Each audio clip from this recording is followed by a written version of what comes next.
I'm delighted to welcome everyone here today. My name is Hannah Schneider, and I'm an orchestra conductor and scholar of Soviet opera. I'll actually be defending my PhD at Oxford in a couple of weeks. And I'm the team lead on this project, which is supported by the Torch Humanities Cultural Programme. We have some incredible panelists joining us today, and I will introduce them in just a second. But first, I want to set the stage for why we're all here having this conversation about Van Gogh, the painter, and Van Gogh, the musical theatre opera work. So for the last 2 years, director Jonny Danciger and I have been working pretty much constantly as a team to stretch and experiment with the operatic form. We've collaborated on 3 operas, and in each instance, we focused on particular elements of the form to interrogate, from technology to the performance space, to the configuration of the players, to the hierarchies of the rehearsal room. And now we are trying to manipulate sensory experience itself. This brings us to Van Gogh, the opera. When I first heard Michael Gordon's opera, or musical theatre work, it really transcends the genres, but when I first heard the work, I was captivated for a couple of reasons. First, by the variety and urgency of the music, and we'll give you some sonic clips later on. Second, I was intrigued by the nuanced and compassionate psychological portrayal of an artist struggling to understand his own sanity, or lack of it in some cases. And this is certainly the most vulnerable portrayal of an artist I've seen in opera, and really one of the most vulnerable portrayals of a human being. So all of those things made the piece really gripping. But finally, it was because of what I saw. I have sound color synesthesia and color sound synesthesia, which means that when I hear sound, I see colors, or in my case, certain patterns of colors. And the reverse is also true when looking at colors and hearing sounds. So this means that different pieces of music actually look like different things to me and to other synesthetes, I assume. When I listened to Van Gogh, it was filled with brightly colored and very distinctive patterns. So this was interesting to me as well. And one day I was sitting on a plane and listening to the piece and trying to sketch what I saw. And I'm a terrible artist, so this was like finger marker on the iPad. But that's about what I see, so that's all right. And I don't usually talk about my synesthesia because it's quite personal. It's a subjective experience. But Jonny and I were talking about Van Gogh and how we might stage it. And I showed him the sketch, and as Jonny does, he had all sorts of ideas and questions. And so we began to workshop the concept of recreating a synesthetic experience for audiences as well. Something close to what I experienced, but hopefully amplified and extended. So as Jonny and I delved more into the life and letters of Van Gogh, we discovered some surprising resonances with the idea of synesthesia. There are descriptions in Van Gogh's writing that sound remarkably synesthetic, and Jonny will talk more about that. So we're not implying that Van Gogh himself had synesthesia, but certainly the way he thought about his art and experienced his art was multidimensional. So we recognized the need to bring in some experts and learn more about Van Gogh, the person, and the piece of music as we prepare for this production. So the production itself, COVID dependent, will be taking place at the OSO Arts Centre in Southwest London on the 5th and 6th of June, 2021, and in a venue in Oxford shortly after. But today, we're going to explore these topics with the pros. I'm honored to have 3 remarkable guests with me today. They're all so impressive, and their bios are, you can find all of their achievements on the link to this page below, and I'll just introduce them briefly. So first we have Michael Gordon with us, who is the composer of Van Gogh, and his 30-year career transcends categorization and genre. His music represents the collision of mysterious introspection and brutal directness. Some of his recent highlights include Big Space, which was commissioned and presented by the BBC Proms, Travel Guide to Nicaragua, which is a concert-length work for chorus and cello, written for The Crossing with cellist Maya Beiser and co-commissioned by Carnegie Hall and the Annenberg Center in Philadelphia. So please welcome Michael. Next we have Dr. Lena Fritsch, who is the curator of modern and contemporary art at the Ashmolean Museum at the University of Oxford. She previously worked at the Tate Modern and the Hamburger Bahnhof Museum of Contemporary Art in Berlin. Together with Ingrid Fritsch, she manages the musical estate of her father, acclaimed composer Johannes Fritsch. And finally, we have Jonny Danciger with us, who is a stage director and designer and composer. He is the artistic director of the OSO Arts Center in Barnes and is the founder and director of educational theatre company Barricade Arts. His engagements as director or assistant include the British Youth Opera, Royal Opera House, and Tokyo Metropolitan Theatre. So Lena is here to kick us off and tell us more about Van Gogh's life and times. And then Michael Gordon will share more about the piece and the inspiration behind it. And Jonny Danciger will walk us through the production and what it will look like and possibly sound like and taste like and smell like as well. And then we'll take some questions from the floor. So if at any time you have a question, please pop it in the YouTube chat. You don't have to wait until the Q&A. You can put it in there and we'll get to it at the end. So over to you, Lena. Thank you. So I thought as a little introduction, it would be interesting just to see a few works by Van Gogh and also talk about his life, his kind of very legendary life and, you know, the kind of stories surrounding the artist. So I think, as we can see even on this first slide, Van Gogh is really associated, or his work is associated with striking colors, with very strong brushwork, with contoured forms. And his work influenced the current of expressionism in art. So a type of art where you still show things in the external world. So it could be a landscape, or it could be a person, or it could be a still life, but at the same time, you're really expressing your inner feelings. He became particularly popular after his death, so in the 20th century, and his work has sold for record-breaking sums and has been featured in many blockbuster touring exhibitions. So just before COVID, there was a big exhibition at the Städel in Frankfurt in Germany titled Van Gogh in Germany. And then also not too long ago, there was a big show here in the UK titled Van Gogh in Britain. So Van Gogh is usually now, you know, kind of name where you can, working in a museum, where you can be pretty sure that the visitors will come. Supported by his extensive published letters, Van Gogh has been mythologized as the kind of quintessential tortured genius artist who's working unappreciated in isolation. The very dramatic elements of his life, living in poverty, self-mutilation, mental breakdown, and then at the end suicide, feed the drama of this mythology. And I think it's quite interesting that it's quite difficult to actually nowadays see his work without this, you know, this kind of context of his life, and it's difficult to separate them from each other. And clearly, both his work of art and this life have inspired many artists and many also musicians and film directors. And so I'm really looking forward to hearing more from Michael, you know, about the inspiration that he got from Van Gogh for his work. So let's just have a look at a few of his artworks and go through his life very quickly. So he was the eldest of 6 children of a Protestant pastor.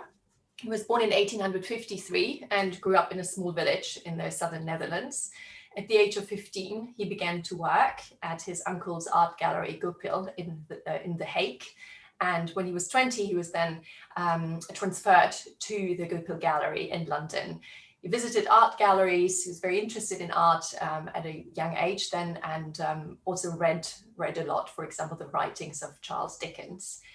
He also fell in love with his landlady's daughter and proposed to her, but she rejected his marriage proposal. And apparently that was the first time when Van Gogh really suffered a kind of breakdown. And he then decided to devote his life to God.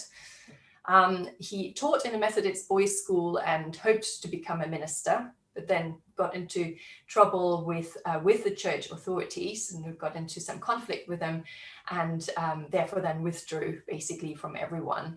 And this is the time when he then became even more interested in art and began to draw seriously. Let's have a look at the next slide. So Van Gogh's artistic career is very short. It basically lasts 10 years. It starts in 1880 and ends when he passes away in 1890. The first 4 years, he's mainly drawing and using watercolors. So we see a few works here on the slide. He first studied at the Brussels Academy, and then in 1881, he settled in The Hague to work with a Dutch landscape painter. 2 years later, he returned home, so to a village in the southern Netherlands, and that's the time when his art became a little bit bolder, and he became a bit more assured, I would say. He then began to study at the Antwerp Academy. Next slide, please. But at the same time discovered the work of Rubens, as well as Japanese print and Impressionist painting, which were really en vogue at the time in Paris. And these exciting new sources influenced him more than the principles that were taught at the Academy. Next slide, please. His refusal to follow the Academy's dictates led to disputes, and after 3 months, he then left and joined his brother Theo in Paris. There he met different famous artists, Toulouse-Lautrec and Paul Gauguin, but also Impressionist artists such as Camille Pissarro and Georges Seurat. And the changes that his painting underwent in Paris, so between the spring of 1886 and February 1888, they're the ones that's really what led to the creation of Van Gogh's most typical personal style of, broken brush work. His colors become more pure and colorful. His vision is less traditional and less naturalistic. His tonalities become lighter. He's always questioning his art, though, so it's quite interesting when we to look at the letters that he wrote to, for example, Émile Bernard in 1888, when he says, I quote, "Why am I so little an artist that I keep regretting that the statue and the picture are not alive?" And then this is interesting, he refers to music. He says, "Why do I understand the musician better? Why do I appreciate the reasons for his abstraction better?" End of quote. Next slide, please. So he's in Paris, he lives there, is meeting different artists, but then after 2 years, he becomes tired of city life and is physically exhausted, longs to look at nature, and leaves Paris for Arles in southeastern France. And he then moves into the now famous Yellow House. And as we see in a letter that he wrote to his brother on the 3rd of September, 1888 from Arles, the study of color is something that he's really interested in. Next slide. And that's color is something that he's thinking about a lot. Yeah, here we see one of his most famous paintings, which is in the collection of MoMA. You can see it's a very balanced, dynamic composition of colors and vivid forms that of course relate to an outside scenery, but that at the same time say probably as much about the artist's inner feelings as they say about the outside world. Next slide, please. Well, so these are basically the months and years when Van Gogh gives in more and more to his individuality and actually even begins squeezing his tubes of oil paint directly onto the canvas. His style becomes increasingly spontaneous and instinctive, and he works with great speed and intensity. In Arles, Van Gogh found a working community called the Studio of the South. So this idea that the artist was always on his own and working in isolation is actually not 100% true. And his friend Gauguin then arrived in October 1808. And for 2 months, Van Gogh and Gauguin worked together. They had a very difficult relationship. I think they were probably just temperamentally also incompatible. And so then there is this famous legend about Van Gogh that everyone has heard about with, the ear. It's a disaster struck on Christmas Eve in 1888. Van Gogh was physically and emotionally exhausted. He argued with Gauguin and reportedly chased him with a razor and then cut off the lower half of his own left ear. A sensational news story reported that the deranged Van then visited a brothel near his home and delivered the bloody part to a woman named Rachel, telling her, guard this object carefully. Art historians Hans Kaufmann and Rita Wildegans, however, examined contemporary police records, and according to them, police records and actually also the artist correspondence, and according to them, it was actually Gauguin who mutilated Van Gogh's ear. So there are different versions depending on the different art historians that you talk to. But I'm not sure if it's important to know what exactly happened. The most important thing is that there is this, this story, and clearly he was not feeling well and he was hospitalized. Gauguin then left for Paris. Several weeks later, the artist again showed symptoms of mental disturbance and was sent back to hospital. In April 1889, fearful of losing his renewed capacity to paint, so basically painting was always something that would help him to be mentally stable, he went to the asylum at Saint-Rémy-de-Provence in order to be under medical supervision. And we can have a look at the next slide. He then is in the asylum. We see a work here that he paints there. He's still very active whenever he's in hospital or in an asylum. But he gets homesick and he feels quite lonely and wants to see his brother again. And so he travels again to Paris in 1890. Next slide, please.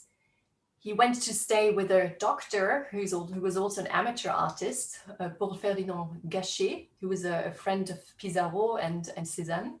And he stayed in a kind of village area just outside of Paris, Auvers-sur-Oise. And a work that we see here is actually quite interesting. It's an etching, which we have in the Ashmoleans collection. It's the only etching that Van Gogh ever made. Apparently, he received an etching plate from Gachet and was quite interested in trying out this new medium. Those last weeks and months are actually quite an interesting, artistically an interesting time for the artist. He's creating a lot of work, is working enthusiastically, and we see the painting on the right side, which is his very last work. That shows very well that he's even more expressive. His vision of nature is very lyrical. Everything in these very late pictures seems to be moving. So he's creating very strong work. However, there are problems in his personal life. He's feeling guilty to be financially dependent on his brother. Basically, his brother was giving him money throughout the years. He was then married and had a son, and Van Gogh felt guilty that he was always depending on him. In a discarded note to Theo on the 24th of July, 1890, he writes, I quote, "Well, I have risked my life for my work and it has cost me half my reason," end of quote. And then shortly after, he passes away in 1890, committing suicide, and his brother actually passes away 6 months later. He completed more than 2,100 works. Maybe we just have a look at my last slide. And yeah, as I mentioned before, wide and diverse audiences have come to appreciate his art, and the record-breaking attendance at exhibitions of his work reveal that, yeah, within the span of a century, he has become one of the most recognized painters of all time. The problem that I see with Van Gogh now is that probably he has, because of all this marketing and because of all these blockbuster exhibitions, sometimes it's almost difficult to appreciate his work, without seeing the kind of Van Gogh postcard in your mind. And so therefore I brought a few merchandising objects, and thought it's interesting to list them in the slide as well. Yeah, that was my little introduction. And I'm very much looking forward to hearing more from Michael about the music. And so I'm handing over to Michael and Hannah now.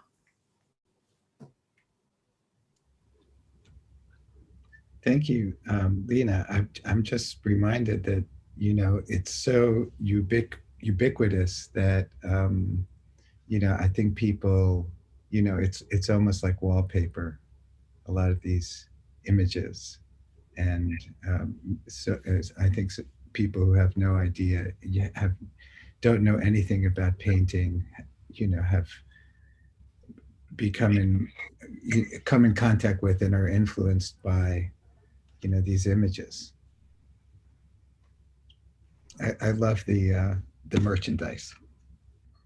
We should have a little shop here after little shopping after this talk. Yeah, thank you, Lena. Yeah, I wonder if that's the reason that the letters are so intriguing. They provide such a different picture of what was really going on. But Michael, you wrote the libretto based entirely on these letters. And I'm wondering what really grabbed your attention at first, and what was the process like of choosing sections, adapting? Well, the letters are so powerful, and they're really a work of art by themselves. I think even if we didn't have a painting, the letters would be of great value. And they just they're inspirational because they're so raw and direct, and so human and so honest. I think no one, I think, in there. I mean, obviously we're talking about someone with a little bit of a different sensibility, but yeah, people would not. We're taught not to be that honest about ourselves and about our interactions. To in the first movement of the piece, which starts in London, Van Gogh writes. He's trying to find a position in working in the church, and he writes, I have strong feelings for for God and for the church sometimes, and sometimes I don't, and it's not exactly the perfect letter to introduce yourself for a potential position somewhere, and all these letters are like that. He's just telling you how he really feels, and he's saying exactly what he thinks, and it's as you said in your introduction, it's raw, it's vulnerable, it's so human, and it inspired me to. I wanted to sing these words. Shall we play that first clip of London, give people an idea of what you do with that letter? Okay, let's do it.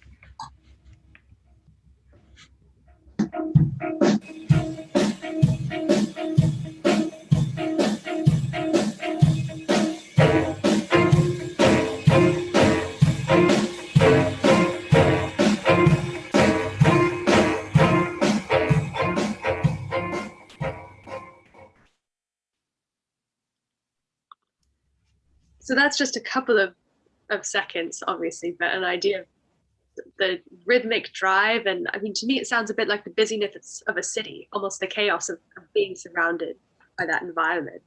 I was interested in your, in the colors you talked about, and you might want to give us a running commentary about what that looks like to you, because that's a fascinating idea. Yeah, I can, and I'll say more when Jonny's on as well, because he's got some AI experiments which will actually give us a bit of a demo. But maybe we can do a couple of more clips just to give people a sense of the journey you take them on, from London onwards. But maybe before that, could you say a little bit more about the trip that you took yourself to these places and how that directed your composition? Right. Well, the journey is really from dark to light, and anyone who's been in the Netherlands knows that they have a lot of cloudy days there, and Van Gogh's early work is dark, and you see the potato eaters, or which is one of his classic early pieces, which he worked on for months and months, if not longer, recreating the same painting over and over again. It's really, really dark. And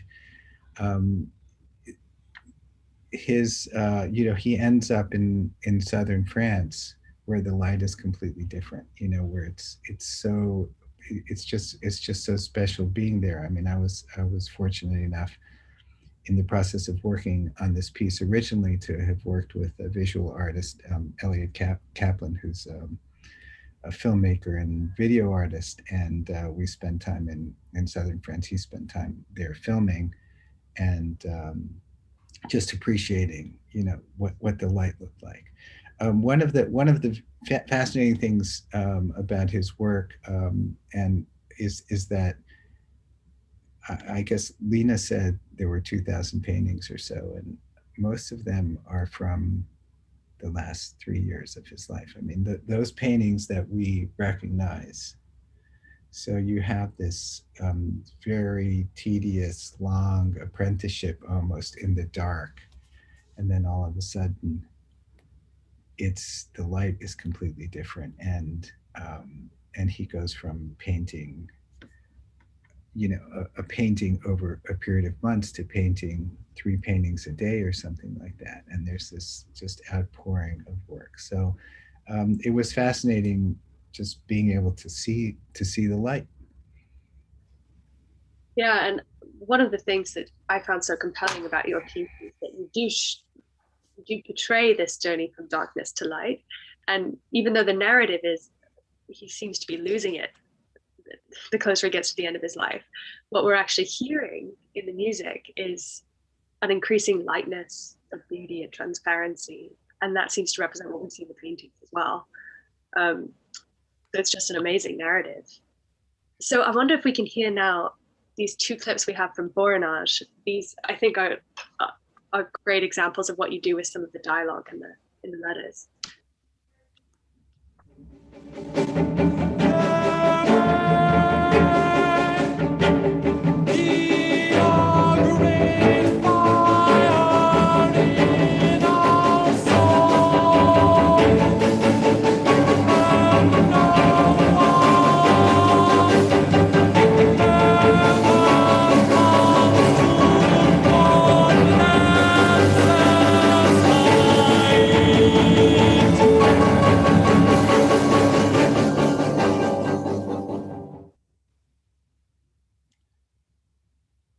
There may be a great fire in one's soul, and no one ever comes to warm themselves by it. And he's talking about his religious fervor there, and not his painting. So he was really, in a certain sense, in his lifetime, unsuccessful at the 2 professions that ran in his family. And both because he was so, in a certain sense, unorthodox, and in his one position he had as a minister in Belgium, he actually would go into the coal mines and preach there to the miners, and this was so outrageous for a minister to do this, that he was basically drummed out of town in a certain sense, so and I think the passion there, the loneliness, he speaks throughout these letters about his desire to do something of consequence or be someone, and he speaks openly about his failure in a certain way at being able to accomplish anything. Do we have that other section from Borinage? I think we've got some spoken text which mirrors what you said.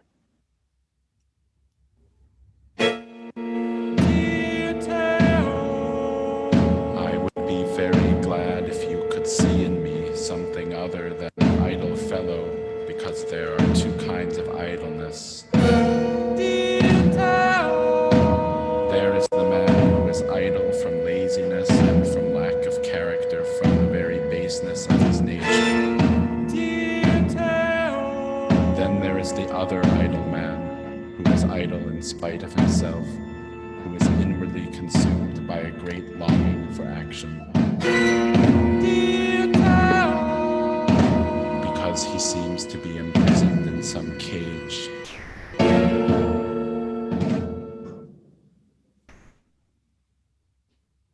Yeah, so just getting more of an idea of some of the rawness of these letters in those sections.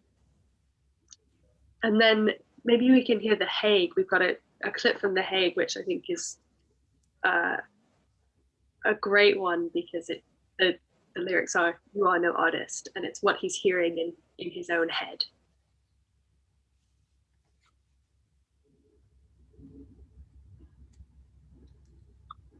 We've got The Hague Part 2. Oh, we've got Hague Part 1 actually first, but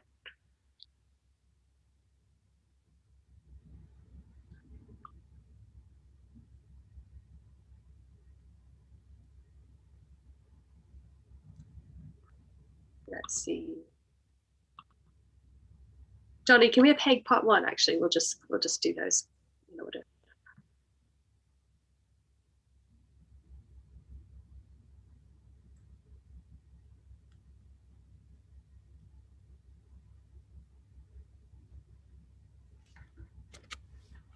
Might be having some technical difficulty here.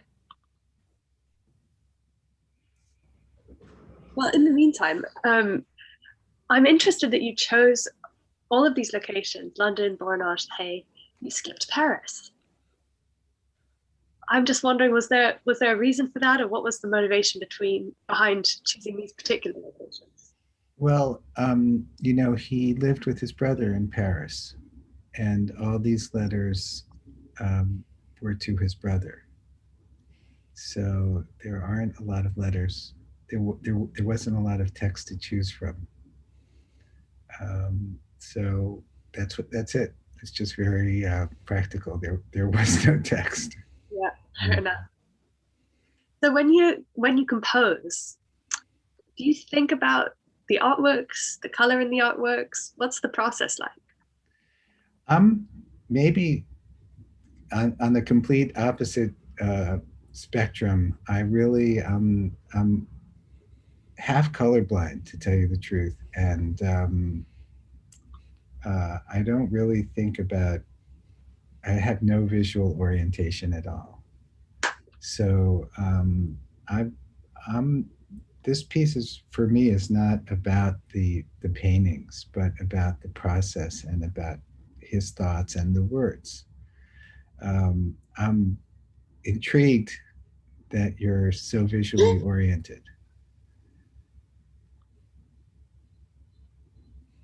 I would say that might have been my dog, but I think someone's got my dog under wraps, at least for right now. Well, so I wonder, I think that's fascinating, because of course, yeah, for me it's kind of the opposite. The color and the music are inseparable, which we'll hear more about from Jonny in a moment. But I wonder if, for the moment, because I'm not sure what's happened to Jonny's internet connection, if we could bring Lena back in.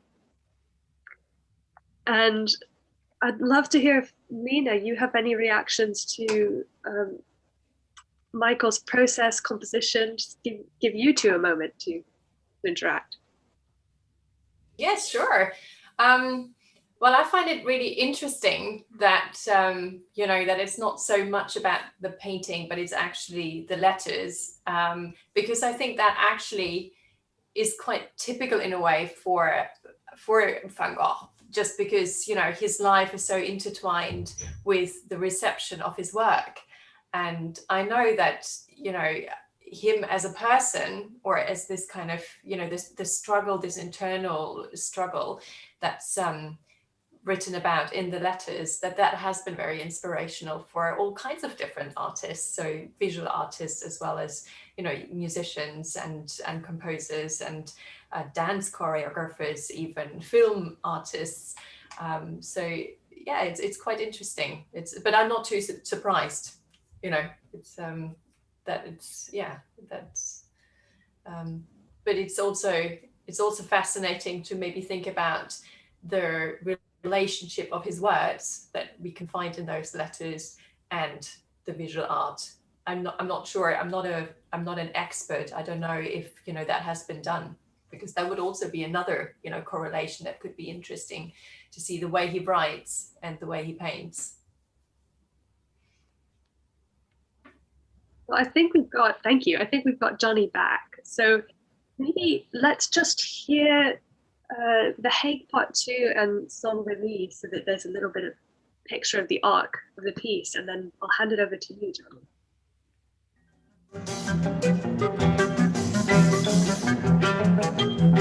Of one thing I am sure,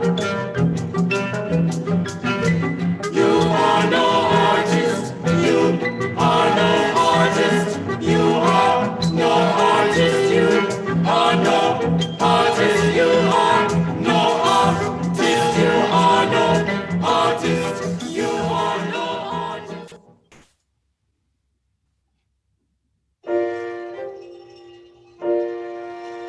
I think I have done well to come here, for by seeing the actual truth about madness, I am losing my fear of that thing.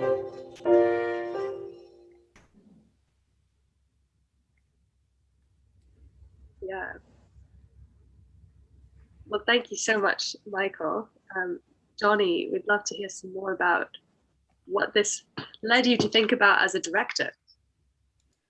Yeah, absolutely. Well, thank you, Hannah, and thank you, Michael and Lena. It's wonderful to be working on a project that has so many different areas, so many different disciplines feeding into it. And with that, from a stage directing perspective, comes an interesting challenge. The first thing I always like to do when approaching a staging is to ask, you know, what is the story that we're trying to tell? Because there are so many different strands and so many different components in place here. As arguably the most celebrated painter of all time, most people have a level of familiarity with Van Gogh, and whether that's through his most famous paintings like The Starry Night or The Wheat Field with Crows that Lena was showing, or through the infamous series of events in his lifetime, like the visit with Paul Gauguin in Arles that led to the mutilation of his ear. But all of this famous period of his life that people make gift bags out of, and COVID masks and all of this stuff, all of this widely known and celebrated period really comes from a condensed 2 to 3 year stretch of his life in Arles and Saint Remy. When he took that jump, as I think Michael was talking about, going from sort of one painting in a month through to several a day. But really, it means that the story that we're all widely familiar with is really just the climax of a much longer and more complex psychological narrative. And that's a narrative that is portrayed in unbelievable clarity and depth in his letters to his brother Theo. So I'm just going to play you the short extract from Borinage again. I know we've heard it once, but I want to talk about it in a little bit more detail. So I'm just going to play that once more.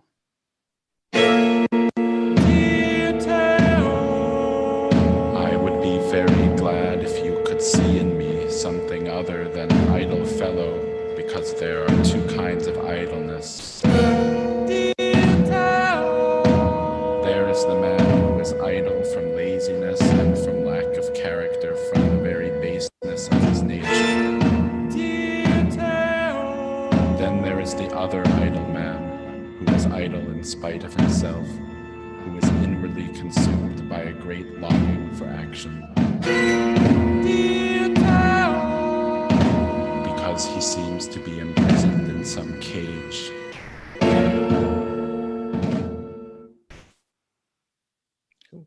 So one of the big challenges in staging opera is the lack of spoken text. So Michael, I can't thank you enough for including spoken sections in this. It makes my life a lot easier. At this point in his life, Van Gogh was stationed as a missionary in a coal mining community in the Borinage. And he would, in an attempt to really understand the life from the perspective of the local miners, he gave away many of his possessions to the other impoverished locals, and he sort of committed himself to this most rudimentary living condition. So much so that the locals gave him the nickname the Christ of the coal mines. It's a period in which his fixation with peasant life developed, and it's a main subject that we see in his later artworks.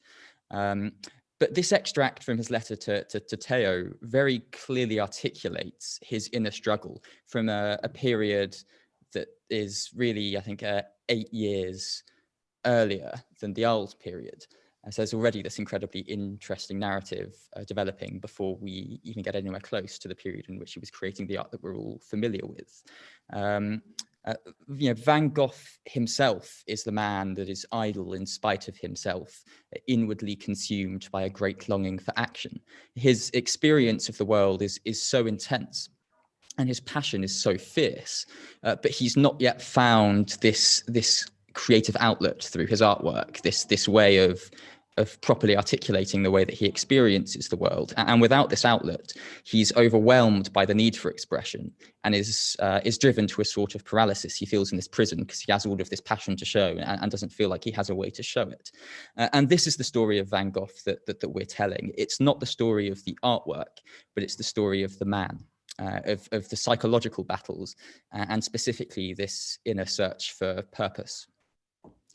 Our aim is to situate the audience inside Van Gogh's brain, to stage a psychological piece of opera, and really to encourage the audience to imagine what it would be like to experience the world in the way that Van Gogh experienced the world. So embracing a narrative on stage that is psychological rather than strictly sort of conventionally narrative brings with it certain challenges.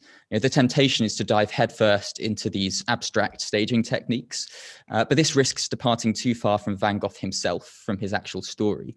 And it's important that the staging is tangibly rooted in his life and in his work. And to stage a psychology, you first need to present this solid framework in which that psychology exists. So the first fundamental dynamic that we're introducing into the staging is a solitary actor playing Van Gogh. The feeling of isolation is a constant facet of his experience. And so to have a performer representing him that is firmly separated from the musicians and singers gives us an opposition across we can construct this pressure between Van Gogh himself and these often oppressive and alienating aspects of the world that he experienced. So the three singers, they will involve themselves in the action, but as sort of secondary characters that the actor create context. So we create a tangible framework in which we can construct the world that Van Gogh was actually living in and interacting with. I should say that this is different from the previous stagings on this opera, where the singers themselves have been the main dramatic forces. We're introducing a separate performer who is there to specifically play Van Gogh. So each of the movements is going to start with this more kind of pragmatic representation of context. Where is Van Gogh at this period? What are the dates? Who are the people of influence around him? What sort of art was he creating? What was his relationship with that art?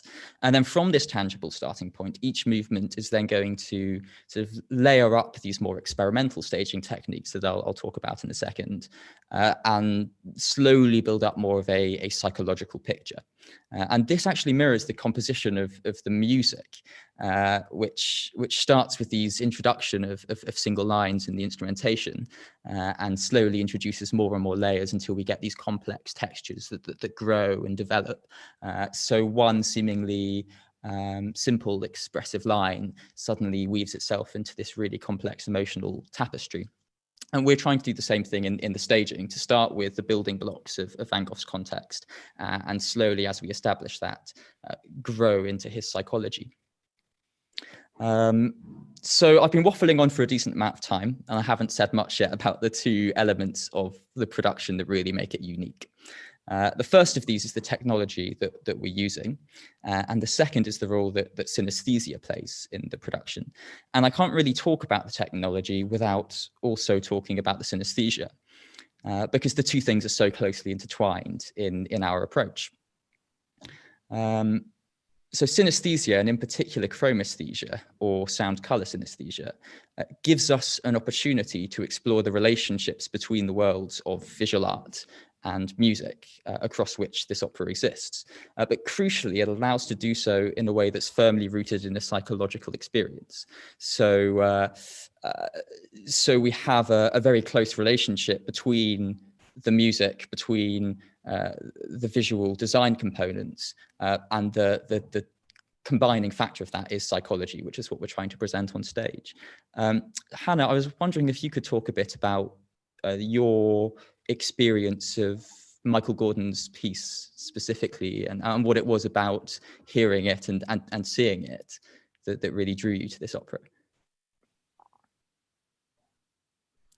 Yes, when I first talked to Jonny about this, it was, I think I made a Freudian slip. I said, "Oh, well, given the stripes in this section," or something like that. And Jonny was like, "What?" But one of the really fun things about this piece is that, for me at least, and as far as I know, everyone experiences this differently. There are so many patterns of color, and so in London at the beginning, for instance, you get splashes of very bright primary colors that are kind of like fireworks. And so listening to this piece was like watching something that it was sort of like watching a drama unfold, and that's not the way all pieces are for me. And so that seemed to suggest some possibilities for staging and light that Jonny has taken and run with. And really, that was the starting point of this whole process. Was thinking, what would it be like if we took Hannah's experience of this piece and we used that to inform the entire approach, because it's this wonderful psychological key to unlock that relationship between music and visual presentation. When reading Van Gogh's letters, Hannah's spoken a bit about this, and then Lena picked out some of the quotes as well. We've been struck by these sort of synesthetic elements in his writing. So Lena's already read a couple of quotes. I'd like to read just one or two more. So he says in a letter to Theo, people used to think that the earth was flat. That is true of, say, Paris to Asnières, but that does not alter the fact that science demonstrates the earth as a whole is round, something nobody nowadays disputes.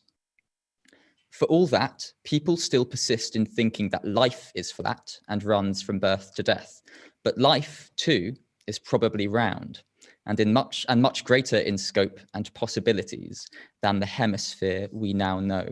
Van Gogh seems to be very strongly suggesting that there is this extra dimension to existence, extra dimension to perception, that we haven't quite been able to access more widely.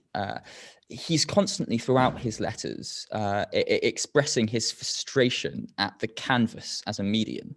And Lena picked out the quote where he sort of says, "Why do I understand the musician better? Why do I appreciate the reasons for abstraction better?" There's a sense that he feels like a canvas itself is too fixed as a medium. It's not able to capture the dynamic experience that he has of color and of emotion, because the second he compresses that all into a painted work, it's no longer this fluid thing. And I think that that's certainly one explanation for why we see so much fluidity and movement in his later works. But it's problematic to brand him as synesthetic. All we can say is that it's really evident in his letters that there's a particularly expansive experience of colour, and one that he frequently relates to other senses and to his own state of mind. He talks a lot about the writings of Wagner, about sort of the music of Berlioz. And there's even one bit where he's talking about a Gounod opera in a letter to Theo from Arles in 1889. And he says, oh, even if I did go to hear this opera, I'd be watching the musicians the whole time rather than listening. I think that's really interesting. But that could be to do with his fascination with the working people and the physical process of playing. But it could also hint that there's an extra dimension in how he perceives sound. So we want to use Hannah's synesthesia and Van Gogh's suggestions of synesthesia as the key to imagining the world as Van Gogh would have experienced it. And this brings me on to the technology. How do you recreate such a personal experience in a meaningful way? Now, the first protocol, as Hannah's said, is to use Hannah's visual experience to inspire a visual design through lighting and through projection. And this is a really useful tool. It's the fundamental block on which the production is based. But there are lots of ways in which we can go beyond that. We have two main approaches beyond this, which aim to construct a synesthetic experience for the audience. And the first of these is to embrace multi-sensory staging technologies. A couple of the ways that we could do that, I'm not going to speak about them all because I want to leave some surprises up our sleeve. One of the ways we can do that is through scent dispersal technology.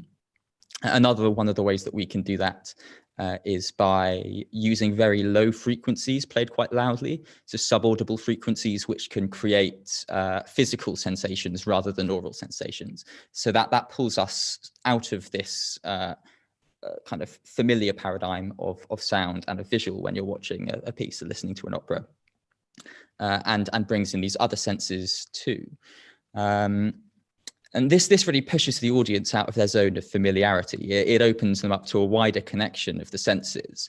And I think with this sort of enhanced stimulation, you're encouraging the audience to enter a more psychological space. Now, the second technique is using artificial intelligence to actually construct a form of sound color synesthesia that is informed by Van Gogh's works and the surroundings that inspired him. So a neural network, which is what we are using, is a sort of computer algorithm, and it's modeled on the human brain. So it's designed to replicate the way that we perceive and learn.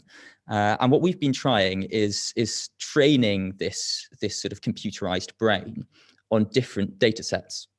And by doing that, we can create these interesting dreamlike video sequences called latent dream walks, which we project onto the set. So I'm going to show you a video of one of our early experiments with the technology. Dear Theo, whole days pass without my speaking to anyone except to ask for dinner and coffee. And it has been like that. But the loneliness doesn't worry me because I have found the brighter sun and its effect on nature so absorbing. I have no thought of fatigue. I'll do another painting this very night, and I'll pull it off. I am not conscious of myself anymore, and the paintings come to me as if in a dream.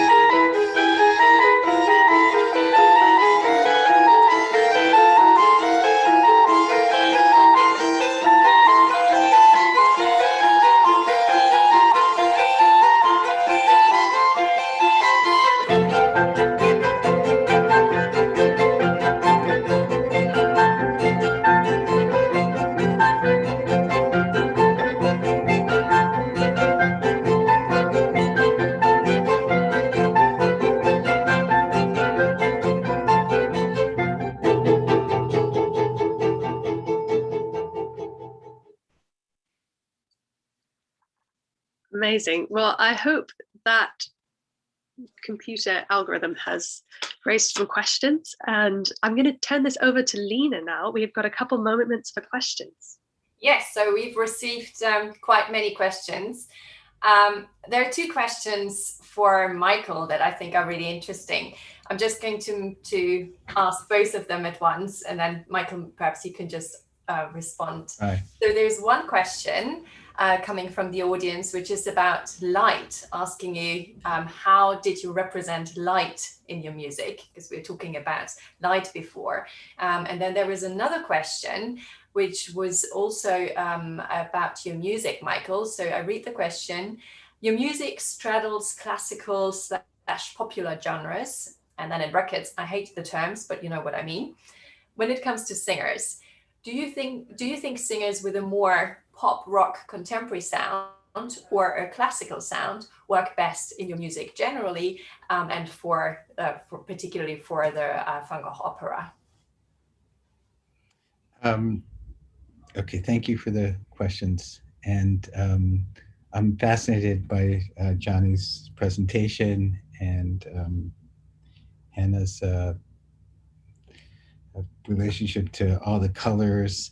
The first question is so hard to answer about light. I really don't have an answer. That's all I can say is that I don't think that the correlation is is a direct line. This is light, or this is this sentiment, or this is a painting, or it's really in a certain way my interpretation of the words and the feeling that I get from it. And in that sense, it's not a movie. And so it's fascinating to be speaking with these collaborators here who are so visual and see so many things. The second question, the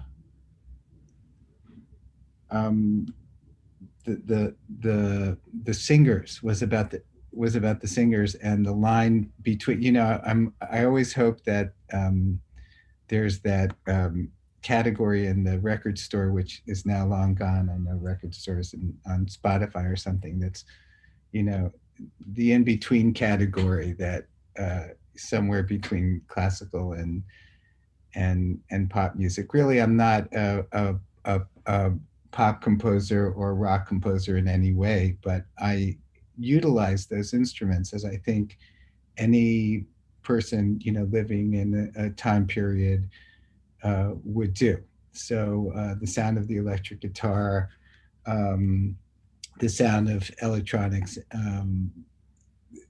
drum set, these are just things that we hear and I've heard my whole life. So it's natural for me to, just like I want to use orchestral instruments and bassoons, I also want to be able to go on that palette of sound color and be able to say, oh yeah, well, I love the sound of the guitar also, and I'm including it. And the singers, I think you're completely, I think you're right. I mean, this certainly would be very interesting with, could be realized with a bunch of different voices. I don't know, Hannah, what you have in mind. I don't know if you've cast this already. I know that when we were recording this, you're playing excerpts from Alarm Will Sound. I know when we were recording that, for example, you hear the monotone that those spoken parts are delivered in, and that's something that I had to request, in a certain sense, the complete opposite of the Lust for Life movie and this kind of heavy, dramatical scene. But it's not up to me now. That I did my job in a certain sense, and the beautiful thing about these types of realizations is that now there are other artists, and they take it and make these decisions for themselves. It's very interesting. So if anybody else still has questions, we could still probably take one question. And I'm also going to read another question which came quite at the beginning. So there is someone saying, I'm really intrigued by your project. So I think this also relates to Hannah and Jonny and to the whole project. Do you have any research, internship or volunteering opportunities open? Always, yeah, contact us. Perhaps you could say how to best contact you guys. Yes, how to best contact us. I think actually all of my contact info is up on the Torch page. So if you find the project page, the Voice of Van Gogh, you can see how to find me, the link. Yeah, the link is in the YouTube chat. Great. Well, if there are no last minute questions coming in, I think, yes. I mean, thank you very much to everyone from my side. And Hannah, perhaps you have a last word or last comment? Yeah, just thank you so much to Lena, Jonny and Michael. You've all brought so much and so many different perspectives. And I also want to say thank you to Torch and the Humanities Cultural Programme on the back end, and to Sasha Rasmussen backstage, also helping us out with everything. So thank you so much, and please do contact us with any further questions or ways to get in touch.